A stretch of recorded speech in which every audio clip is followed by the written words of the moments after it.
Olá, seja muito bem-vindo ao programa Somos Educação. Hoje nós vamos bater um papo com a coordenadora Fernanda Porto sobre como estudar em casa.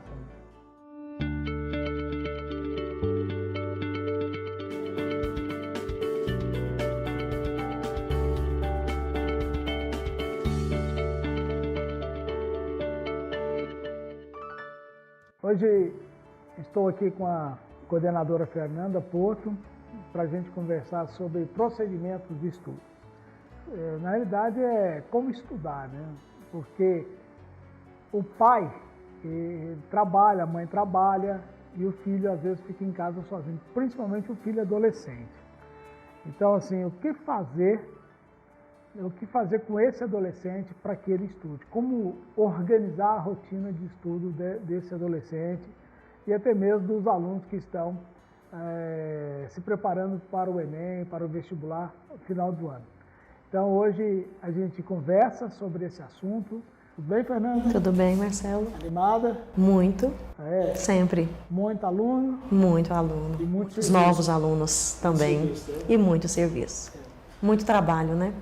Fernanda, então hoje nós precisamos esclarecer os pais, porque esse programa, a finalidade dele é ajudar o pai, a mãe e, por consequência, o filho, que nos assiste, que acompanha aí o canal 17. Então, o interessante é hoje a gente falar assim, o menino tem 13 anos, 14 anos, chegou na escola dele, assistiu a aula de manhã, o que ele vai fazer à tarde? O que ele der? Porque muitos desses adolescentes fazem inglês, fazem natação, fazem futebol, mas eles também têm que manter o ritmo de escola. Quais são as suas recomendações? Bom, primeiramente, saiu da escola, assistiu às 6 aulas, chegou em casa, faz uma refeição tranquila, dá uma descansada e já começa a rotina de estudos. Primeira coisa, organizar. É importante que o aluno se organize. Pegue o horário, quais aulas ele teve no período de manhã. E à tarde faz o estudo em cima daquelas aulas que ele teve de manhã. Aula dada, aula estudada hoje. A matéria foi dada hoje, tem que ser estudada hoje. E aí, nesse período da tarde, ele vai se organizar nesses estudos. Primeiramente, eu acho que prudente o aluno pegar as matérias que são mais difíceis, vamos dizer assim, que são as matérias exatas, biologia, química e física. Para fundamental, é importante que o aluno estude meia hora, essas disciplinas, e o médio 1 hora. No máximo ou no mínimo? No mínimo 1 hora de estudo. E para o fundamental, mínimo meia hora de estudo. Se o aluno estiver no terceiro colegial e já estiver no cursinho, por exemplo, ele estuda 1 hora de estudo, por exemplo, das disciplinas exatas, vale?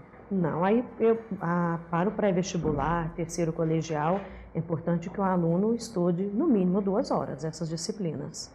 Se o aluno é de fundamental, ele tem que chegar em casa, tá? E ele vai estudar o horário dele, o horário de aula que ele teve na escola. Da mesma forma, o aluno de médio. E você recomenda que o aluno comece a estudar por matemática, né? Comece a estudar por matemática no fundamental e por as disciplinas exatas no ensino médio. Sim. E que ele estude, por exemplo, matemática durante um tempo aí de 30 minutos no fundamental mínimo e de 1 hora no ensino médio. Ensino médio mínimo. Agora, se ele é um concurseiro, a coisa vai passar para mais tempo. 2 horas no mínimo. Entendemos como concurseiro aqueles alunos que já estão em busca da faculdade, do Enem, né, por meio do Enem. Esses são os alunos que a gente entende como concurseiro. A outra pergunta é o seguinte, é estudo direto ou intercalando? É interessante que o aluno faça esse estudo intercalando. O segundo passo que eu diria aos alunos para estudarem, o primeiro seriam as exatas, o segundo passo, aquelas disciplinas que eles têm menos afinidade. Aquela disciplina, eu não gosto muito, foi dada a aula de manhã, mas eu preciso dar uma repassada, eu estudo. E o terceiro passo, aquelas disciplinas que o aluno tem mais afinidade. E sempre intercalando. Estudei ali a matemática, um exemplo. Intercalo um pouco com o português, que eu não tenho muita afinidade, e depois eu volto para uma física, sempre intercalando, dá um descanso de 5 a 10 minutos para cada matéria, para poder organizar as ideias na memória, para não confundir. Porque senão, se você ficar, você vai atropelar o conteúdo e não vai resolver, você não vai aprender. Então, Não vai memorizar. É uma matéria para abrir o raciocínio, uma matéria que ele tem menor afinidade e uma matéria que ele tem maior afinidade. Seria essa sequência, né? Sim, essa sequência. E fazendo intervalo de 5 minutos, 10 minutos de uma disciplina para outra. Sim. Né? Para poder dar uma descansada. Dar uma descansada. E até mentalizar tudo aquilo que foi trabalhado, entrou na memória, agora grava um pouquinho e passa para o conteúdo, para outro conteúdo, outra matéria. Daqui a pouco a gente volta com mais um bloco do programa Somos Educação, tratando de como estudar em casa.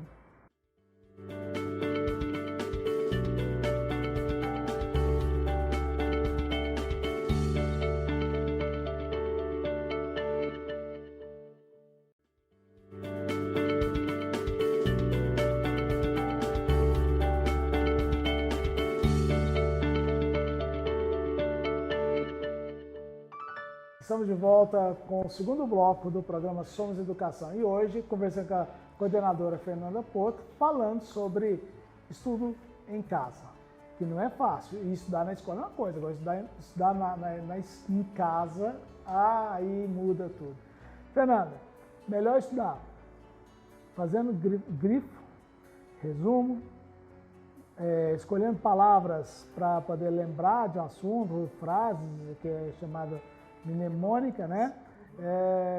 Fazendo exercícios. Qual o melhor jeito de se estudar em casa? Bom, Marcelo, toda técnica de estudo, toda maneira que o aluno adquire para fazer o estudo é eficaz, é proveitoso. O importante é estudar. O importante é estudar. Seja ele escolhendo por grifos, por resumos, por exercícios, o importante é que o aluno estude em casa. Chegue, organize o seu horário e estude. Então, pesquisas, né, um grupo de psicólogos norte-americanos fizeram algumas pesquisas e detectaram 10 técnicas de estudos eficazes. E eles dividiram essas técnicas em alta, média, moderada e baixa. Formas de aprendizagem. Formas de aprendizagem. E definimos que eles definiram que a maneira mais eficaz, não quer dizer que as outras não sejam, mas a que tem mais resultado e que vê um retorno assim rápido, é aquela questão do aluno teve a aula teórica de manhã, no período matutino, à tarde foi para casa estudar, o que ele vai fazer? Ele vai resolver exercícios simulados, ler as perguntas, ler as alternativas. Exercícios complementares. Exercícios complementares, sim. Voltou, teve dúvida ainda. Se ele está resolvendo um exercício, daí deparou com o que ele não sabe. Aí ele vai voltar na teoria. Vai ler a teoria novamente e da teoria volta para os exercícios. Essa é a melhor maneira. E se ele não conseguir fazer, Fernanda? Aí vamos buscar ajuda ao professor. Aí o professor. Aí corre atrás do professor, que nós temos disponíveis professores aqui no período da tarde. Ele vem, senta com o professor, ninguém melhor do que o professor para esclarecer aquela dúvida dele. Então a melhor forma de estudar é resolver exercícios. Sim, resolver exercícios. E pode ser por meio de simulados, exercícios de livro, exercício complementar, lista de exercícios. Sim, crie exercícios, crie perguntas em cima daquela teoria. Também é muito bom. Eu vejo muitas mães estudando com alunos de Fundamental 2. Verdade, ela cria pergunta. Eu fazia isso com meus filhos. Que cria pergunta, aí o menino responde. Ele sai numa segurança muito grande. Sim, ela coloca a criança, um adolescente, para ler a teoria, ali você cria algumas perguntas e você vai perceber se o aluno entendeu ou não aquele conteúdo. Mas os resumos ainda é uma forma não tão alta, mas é uma forma boa de aprendizado. Acho que cada aluno tem que se identificar com a sua melhor maneira de aprender. O importante é que estude e aprenda, saia dali com esse aprendizado, em memória. Insistir, não desista. Não consegui entender, vou desistir. Não, faz exercícios, teoria, exercícios. Não conseguiu, procure o professor. Professor da sua escola, em sim, qualquer escola que ele estuda. Da escola, sente com o professor e exponha a sua dúvida. Então, a gente observa o quanto que o pai e a mãe são importantes nisso. Mesmo que o pai não saiba, então ele pegue ali o texto e monte questionários com a criança, né, com o adolescente, e aí ele vai acabar aprendendo, né? E o próprio estudante também, se ele fizer perguntas para ele, ou quando ele estiver estudando em grupo, um faz para um, o outro faz para o outro, o resultado é muito grande. Eu vejo muitos alunos, Marcelo, menores, que eles brincam de ser professores. Eles convidam os colegas, os coleguinhas mais chegados para ir às suas casas. E mães, eu vejo relatos de mães que me contam, eu comprei um quadro para o meu filho, porque ele brinca de ser professor e ali ele está ensinando os colegas, eles leem o conteúdo, a teoria, explicam aquilo no quadro. Eu acho isso assim fantástico, é uma forma de aprendizado, é um conjunto ali de experiências, de troca, de ideias e de uma forma eles estão aprendendo. Daqui a pouco voltaremos com o programa Somos Educação, no qual estamos tratando de como estudar em casa.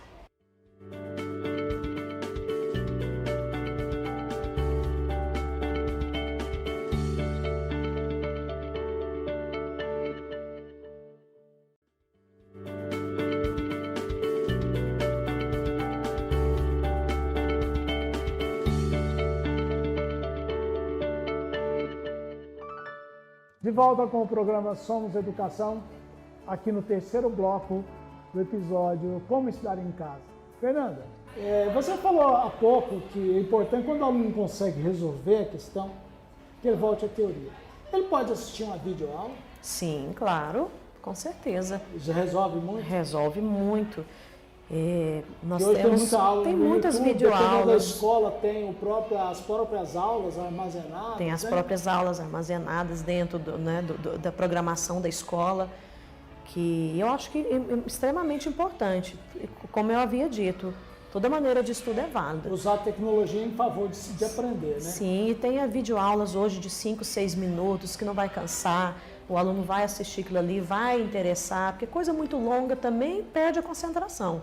Tem que ser um aprendizado ali rápido, 5 a 6 minutos, captou aquilo ali, volta para os exercícios. Eu tenho uma dúvida. Por exemplo, o pai vai preparar um ambiente de estudo para o filho, tá?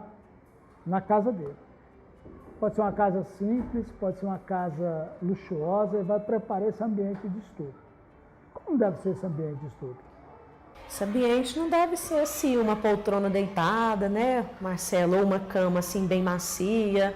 Primeiramente, uma mesinha e uma cadeira não muito confortável, porque senão o aluno vai começar a deitar, né, vai perder a concentração, porque o foco principal do estudo tem que ser a concentração e um ambiente legal. Um ambiente claro, um ambiente assim, sem barulho, celulares desligados, sem computador. Ouvindo música pode? Bom, tem estudos dizem que alunos funcionam dessa forma, estudando, escutando música. Outros não. Outros não. Eu, por exemplo, preciso de uma concentração em silêncio. Eu me concentro em um silêncio total, mas tem alunos que tudo é válido. Se está aprendendo, depende seja muito da assim. Dificuldade também. Depende também muito da dificuldade. E a questão da concentração, igual eu volto a dizer, o celular não é legal, o aluno está ali estudando, porque vai ter o toque do celular ali, você vai querer olhar, já perdeu a concentração, a hora que volta, onde mesmo que eu parei. É mais os smartphones. E aquilo apita toda hora, né? Botou no silencioso. Os famosos WhatsApp, o Facebook, então é melhor deixar. Eu acho interessante, pode até usar, mas use naquele intervalo de uma matéria intervalozinho, outra, né, que vai fazer um lanche, 10 minutos, né, ou então aquele momento que vai ao banheiro, que vai tomar uma água, tomar um café, né, para dar uma despertada. Olha um pouquinho ali as informações, mas desliga e volta para a realidade. O que eu costumo observar é o seguinte, os alunos que conseguem aprovação no vestibular, no Enem, são alunos que renunciaram e aprenderam a dizer não, principalmente aos amigos. Sim. Porque os amigos ficam ligando, tentando passar mensagem e ele fica doidinho para saber o que está acontecendo. Não, aos amigos, aos barzinhos, né, Marcelo? As saidinhas rápidas, as sorveterias, tem que renunciar. Senão não consegue. Senão não consegue. Uma coisa que eu observei nesse Enem de 2015 foi o seguinte, o Enem foi mais difícil. A última prova, ela foi principalmente a prova de redação. Sim. Mas a nota não caiu. A nota de corte aumentou. Então isso requer muito estudo, né? Muito estudo, muito preparo, muita técnica, né? Muita disciplina, concentração e foco. E terceiro colegial é isso, Marcelo, é tudo. Agora vamos com tudo com eles. Então, assim, um apanhado, né? O aluno tem que, lá no fundamental, o aluno é criança. Ele tem que brincar, tem que fazer aula de natação, as meninas não fazem balé, então tem que estar tudo associado. Os não é esportes, só escola, né? Não. Mas quando chega em terceiro ano, terceiro colegial... De preferência já estejam com os seus cursos finalizados, né? Porque essa saída para ir para uma aula extra, para um curso diferenciado, atrapalha. É bom estar focado ali, vestibular. Agora, é verdade que a escola é muito importante, né? Sim, muito importante. Mas a boa escola, a escola que cuida do aluno. Mas o que leva o aluno a um bom resultado de aprendizagem é o tempo de estudo em casa? Sim, é o tempo de estudo em casa. Quanto mais, melhor resultado. Coisa boa. Resultado positivo. Obrigado, Fernanda, pela participação no nosso programa. Eu que agradeço, Marcelo. Assim, encerramos mais um episódio do programa Somos Educação.